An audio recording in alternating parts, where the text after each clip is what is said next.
Delhi blast के बाद देश में क्या चल रहा है। अगर आप ये सोच रहे हैं कि दिल्ली में ब्लास्ट हो गया, क्या हुआ, तो आज आपको बता देता हूं कि ब्लास्ट के बाद प्रधानमंत्री मोदी ने क्या बयान दिया है और आगे किस तरह की कार्रवाई जारी है। देश की राजधानी दिल्ली में 10 नवंबर की शाम एक बहुत बड़ा धमाका होता है। धमाके की जांच जैसे जैसे आगे बढ़ती है, कई खुलासे होते जाते हैं। सबसे पहले इस ब्लास्ट के पीछे डॉक्टर्स के जिहादी ब्रिगेड का खुलासा होता है। जम्मू कश्मीर से लेकर यूपी, हरियाणा, दिल्ली और अब मध्य प्रदेश तक कनेक्शन सामने आ जाता है और इस धमाके के बाद आतंक के बहुत बड़े बड़े नेटवर्क का पर्दाफाश होता है। इस आतंकी नेटवर्क के तार आतंकी संगठन जैश ए मोहम्मद से जुड़ जाते हैं और अब सबसे बड़ा खुलासा ये हो रहा है कि दिल्ली में धमाके की प्लानिंग विदेश में बैठकर की गई। धमाके का मास्टरमाइंड डॉक्टर उमर तुर्की की यात्रा पर गया था और इस यात्रा में जैश के हैंडलर से मिला था। जिसके बाद हुआ क्या, उमर और मुजम्मिल को धमाके का निर्देश मिला। उधर दिल्ली ब्लास्ट के बाद लखनऊ से गिरफ्तार हुए परवेज के भी विदेश कनेक्शन के लिंक सामने आए हैं। डॉक्टर परवेज के घर से 6 कीपैड मोबाइल और इंटरनेशनल कार्ड भी मिले। अब दिल्ली धमाके की जांच और तेज हो गई। दिल्ली में हुए धमाके के बाद जम्मू कश्मीर में हाई अलर्ट है। जांच एजेंसियां लगातार लोगों को हिरासत में लेकर पूछताछ कर रही हैं। जम्मू कश्मीर के कई जिले में सर्च ऑपरेशन चलाया जा रहा है। अब आपको यह बता देता हूं कि कैसे मौलवी और डॉक्टरों की टीम मिलकर देश को दहलाने की साजिश रच रहे थे। देखिए, इतने पढ़े लिखे डॉक्टर्स के दिमाग में इतना खतरनाक प्लान कैसे बना, मास्टरमाइंड कौन था? तो इसमें सबसे पहला नाम मौलवी इरफान का सामने आया है, जो श्रीनगर मेडिकल कॉलेज में पैरामेडिकल स्टाफ रह चुका है और आरोप है कि उसने मेडिकल छात्रों को कट्टरपंथी बनाने का जिम्मा लिया। यहीं से आतंक का डॉक्टर ब्रिगेड एक्टिव हुआ। यहां से निकलकर ही डॉक्टर उमर मोहम्मद फरीदाबाद पहुंचा, जिस पर आरोप है कि उसने ही दिल्ली में कार लेकर धमाका किया। इसके बाद नाम आता है डॉक्टर मुजम्मिल का, जिस पर फरीदाबाद में 2900 किलो विस्फोटक जुटाने का आरोप है, जबकि उसकी दोस्त लखनऊ की रहने वाली डॉक्टर शाहीन की कार से राइफल बरामद हुई। डॉक्टर शाहीन ने अपने भाई डॉक्टर परवेज को भी इस मॉड्यूल में शामिल किया, जो कम्युनिकेशन में मदद करता था, और इसी परवेज के घर से 6 कीपैड मोबाइल मिले। जांच एजेंसियों का दावा है कि टेरर का यह मॉड्यूल बड़े धमाके की तैयारी में था, लेकिन जैसे ही उसके साथी डॉक्टर पकड़े जाने लगे, उमर ने आनन फानन में दिल्ली ब्लास्ट को अंजाम दिया। हालांकि जांच जैसे जैसे आगे बढ़ेगी और खुलासे होते रहेंगे। उधर देश के प्रधानमंत्री नरेंद्र मोदी भूटान की यात्रा से लौटते ही सीधे दिल्ली बम ब्लास्ट के पीड़ितों से मिले एलएनजेपी अस्पताल पहुंचे। प्रधानमंत्री ने घायलों से मुलाकात की, पीड़ितों से चर्चा करके उनका हालचाल जाना और उनके बेहतर इलाज के लिए उन्हें आश्वासन दिया। प्रधानमंत्री नरेंद्र मोदी अस्पताल में करीब 20 से 25 मिनट तक रहे। अस्पताल में प्रधानमंत्री ने प्रबंधन और डॉक्टर्स के साथ चर्चा भी की और घायलों की स्थिति के बारे में भी पूरी जानकारी ली। देश के प्रधानमंत्री नरेंद्र मोदी, गृह मंत्री अमित शाह लगातार बड़ी बड़ी बैठक कर रहे हैं। थोड़ी देर पहले सीसीएस की बैठक खत्म हुई है।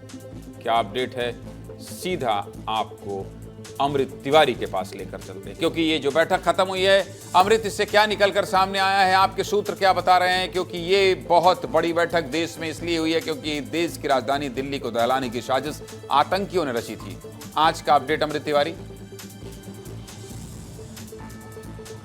ज्ञानेंद्र जी, देखिए, आज जो बैठक हुई है, अभी सीसीएस की बैठक खत्म हुई है और थोड़ी देर में जो है एक प्रेस कॉन्फ्रेंस भी होने वाली है और ये उम्मीद जताई जा रही है कि इस प्रेस कॉन्फ्रेंस में जो है सारी की सारी बातों की जो है इसमें खुलासा किया जाएगा। जो गोपनीय बातें वो तो जाहिर तौर पे नहीं, लेकिन एक इशारा ज़रूर किया जाएगा, क्योंकि इसके साथ ही कैबिनेट की भी बैठक हुई थी। जो एक सबसे बड़ी बात है इसमें कि जैसे ही बैठक खत्म होती है, अलग से प्रधानमंत्री मोदी और गृह मंत्री अमित शाह की एक अलग से बैठक होती है और बैठक जो है लगभग 15 से 20 मिनट तक चलती है। यानी जो अलग से बैठक है, इसके कई मायने निकाले जा रहे हैं। और जिस तरह से प्रधानमंत्री नरेंद्र मोदी ने जब घायलों से मुलाकात की, उसके बाद जाते हुए उनके तेवर भी देखने वाले थे और उन्होंने एक ज़रूर संदेश दिया कि जो भी दोषी है उनको बख्शा नहीं जाएगा। और जब जब इस तरह की बैठकें हुई हैं, तो कहीं ना कहीं जो गवर्नमेंट है, जो आज की सरकार, वो एक बड़ा ही फैसला लेने के लिए जानी जाती रही है कि कोई जो है ज़रूर कोई कन्वेंशनल फैसला वो लेती रही है। और उसी नज़रिए से सीसीएस की बैठक को भी देखा जा रहा है। पहले जो बैठक हुई, इसमें जो है आपको बता दूं, थोड़ा सी डिटेलिंग कर देता हूं। इसमें पहले जो है तमाम जो मंत्रिमंडल के लोग थे उनके साथ बैठक हुई। एक और बड़ी खबर आ रही है, अमृत, एक बड़ी खबर आ रही है, उसका भी अपडेट आपसे लूंगा। आपको सिर्फ 1 मिनट के लिए रोक रहा हूं, आपके पास दोबारा वापस आ रहा हूं क्योंकि इसी बीच एक बड़ी खबर और आ रही है। और खबर यह है कि प्रधानमंत्री मोदी की अध्यक्षता में जो कैबिनेट की बैठक हो रही थी वो खत्म हो गई। सीसीएस की बैठक के बाद दूसरी बैठक जारी है। पीएम और गृह मंत्री की बैठक चल रही है। बैठक में एनएसए अजीत डोभाल भी शामिल हैं। ये जो दूसरी बड़ी बैठक है, इसका मतलब ये समझिए कि पीएम की अध्यक्षता में पहले तो कैबिनेट बैठक होती है, इसके अलावा सीसीएस की बैठक होती है, और अब बैठक में एनएसए अजीत डोभाल और गृह मंत्री के बीच चर्चा चल रही है। और इस बैठक का मतलब आप समझ रहे हैं?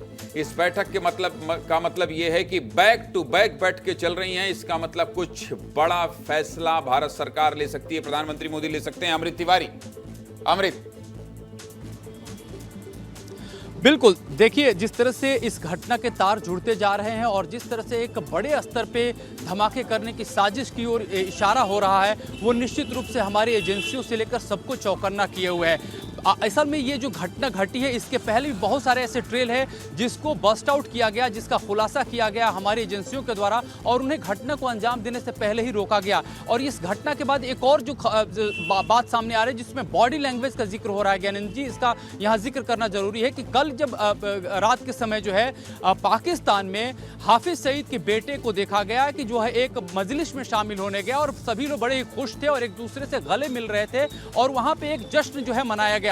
तो ये जो वीडियो सामने आया है पाकिस्तान के हवाले से, ये भी काफी कुछ इशारा कर रहा है। और जैसे ही एजेंसियां जो जांच कर रही, सारे के सारे दृष्टिकोण जैश ए मोहम्मद की तरफ इशारा कर रहे हैं और जैश का कमांडर, जैश का मुखिया सरगना कौन है ये पूरी दुनिया जानती है। तो इस लिहाज से भी देखेंगे कि भारत को जो है पूरी तरह से दहलाने की जो साजिश की गई है उसको लेकर के ऑलरेडी कान खड़े हुए हैं। और ये जो बैठकों पे बैठकों का दौर चल रहा है, आपने पहले भी देखा है कि जब भी इस तरह का बैठकों का दौर हुआ है, भारत सरकार ने कड़े और बड़े ही ठोस निर्णायक कदम उठाए हैं। और प्रधानमंत्री मोदी पहले ही चूंकि कह चुके हैं ऑपरेशन सिंदूर खत्म नहीं होता है, तो ये जरूर कहा जा रहा है कि क्या ऑपरेशन 2.0 की शुरुआत फिर से होने जा रही है। ये देखने वाली बात है, क्योंकि जो अभी जो बैठक हुई थी, बहुत बड़ी बात कह रहे हैं कि क्योंकि ऑपरेशन सिंदूर के शुरू होने से पहले इसी तरह से बैठकों का दौर शुरू हुआ था और ये बैठक बहुत बड़ा निर्णय लेकर आएगी, ऐसा संकेत आप भी दे रहे हैं। और बैठकों से लगातार बैक टू बैक बैठकों से ये पता भी चल रहा है। लेकिन आपने कहा है कि एक के बाद एक नए नए खुलासे हो रहे हैं, इसलिए इस खबर पर डिटेल मुझे लगता है और दर्शकों को ज्यादा देना जरूरी है। अमृत, फिलहाल आपका